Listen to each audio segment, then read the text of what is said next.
You ask Tiger to solve. This deals with linear equations with one unknown. The final result is x equals 6. Let's solve it step by step. Group all constants on the right side of the equation. Add 20 to both sides. Simplify the arithmetic.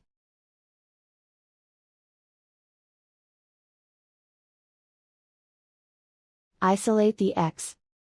Divide both sides by 6.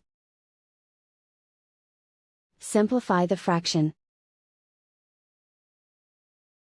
Find the greatest common factor of the numerator and denominator. Factor out and cancel the greatest common factor. And so the final result is x equals 6.